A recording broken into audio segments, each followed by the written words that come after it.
welcome, and I'm so pleased to see so many of your family members here to support you, and to all of the, I guess it's nieces and nephews that are here. That's right, and siblings and friends. Just know she's really smart, and she's working hard. Okay, we talked a little bit about spectrum. And as you know, it concerns me that 60% of our mid-band spectrum is held by federal agencies. Much of that is sitting fallow, is not being used. We cannot afford that. We're commercializing only 5% of that. So talk to me about the importance of NTIA conducting an inventory, the importance of the FCC supporting an inventory, the importance of Congress restoring the ability to have spectrum auction authority. Hey everyone, today we're diving into a fiery exchange on Capitol Hill where Senator Marsha Blackburn pressed Trump's FCC nominee on a major issue that could impact the future of your internet, your phone, and even national security. Yep, we're talking about the high-stakes world of spectrum commercialization. Stick around because this one affects way more than just Washington. Alright, quick primer, what's spectrum? Think of it as invisible real estate. It's the radio waves that power everything from your smartphone to military comms. And right now, over 60% of the mid-band spectrum is controlled by federal agencies, many of which aren't even using it. That's why this issue matters. Thank you, Senator, for this question. Sure. So I'll start kind of from the first part about restoring auction authority. As I mentioned previously, I think this is incredibly important to our economic and national security. I think auction authority serves as a catalyst to investment and innovation, not just for broadband deployment across this country, but for emerging technologies and applications that will allow us to be a global leader in technological innovation. As far as supporting an inventory, I think an inventory could be good. It tells us what spectrum is being used and how. As you know, there may be some things that are classified or sapped and they won't be available to the public, but certainly members of the committee could have access to that information to make more informed decisions about spectrum management. But I think we do need to have a full view of what's available, what's being used, so that we can properly put spectrum to its highest and best use for economical. And maybe even share some of that spectrum. Potentially, as the studies indicate. Yes, ma'am. Okay. That's why this issue matters. Because while you're buffering on Netflix, prime wireless real estate is just sitting there. Enter Senator Marsha Blackburn. She brought the heat, questioning Ana Gomez, Trump's FCC nominee, about why only 5% of that mid-band spectrum is being commercialized. We cannot afford to let this spectrum sit fallow, Blackburn said. And honestly, she's not wrong. She pushed hard on getting a full inventory of federal spectrum usage and restoring Congress's power to auction off unused bandwidth to private industry. So what did Ana Gomez... Talk to me a little bit about USF. I know Senator Fisher and Senator Klobuchar asked you about that. And I think USF has outlived its usefulness and needs to be replaced with something different. We'll see what the court has to say about it.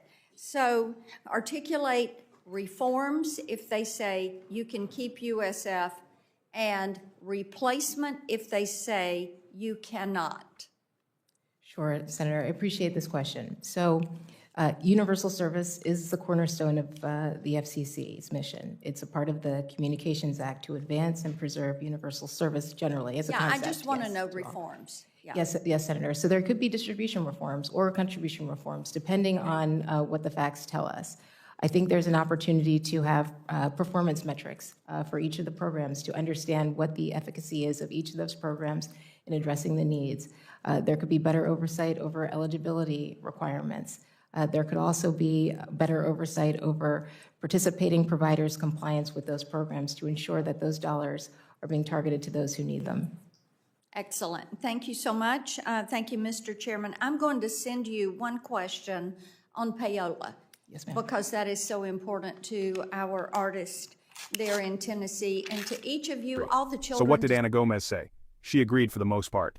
She backed the idea of restoring auction authority, saying it drives innovation and economic growth. And she supported a spectrum inventory with a few caveats for classified data.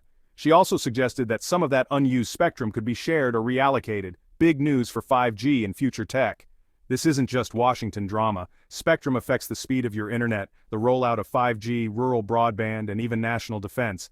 And if we don't modernize how spectrum is used, China and other global players are going to leave us in the dust. No joke. If you're into tech, politics, or just want to stay ahead of the curve, make sure you hit that subscribe button and turn on notifications. We break down complex issues just like this every single Chairman, week. thank With you the to FCC's each of you for getting that testimony in and for being here today. We appreciate it and appreciate the opportunity to visit with you. Mr. Isaacman, I was so pleased to hear you talk about nuclear propulsion. We have Oak Ridge National Labs. We have Arnold Air, which is the only place you can do hypersonic testing. And of course, Huntsville and Marshall Space Flight is very close to our Tennessee border. We have a lot of Tennesseans that are there. So pleased to hear you put some emphasis on that. We agree with you that emphasis needs to be placed there. But I want you to just give me a synopsis of what you think is the most important area of competition as we look at what is happening with China, with Russia, with great power competition, what North Korea and Iran are doing. Senator, thank you very much for the question. For starters, competition can work really well. I think competition from a commercial perspective is doing great. We've gone from a world where at one point in time, the nation had a dependency on one launch provider and foreign rocket technology. Now we have a very mature commercial industry with several providers able to help us accelerate mass and people and astronauts into orbit. Well, competition works well on the global stage as well, ma'am, so long as we don't lose. And right now, I mean, that couldn't be more important in the ultimate high ground of space. I mean, that is a critically important domain. NASA will continue to press out, lead the way in that ultimate high ground, but we're going to need our partners in the Department of Defense, the Space Force. We're going to need to be collaborating and making sure they're watching out for us. Ms. Trustee, welcome. And With the FCC's future leadership on the line, decisions made now could shape the next decade of connectivity. And you better believe big tech, defense, and telecom are all watching closely. So what do you think? Should the federal government free up more spectrum for commercial use? Drop your thoughts in the comments below. If you found this video helpful, give it a like, share it with a friend, and of course, subscribe for more deep dives into tech, policy, and everything in between.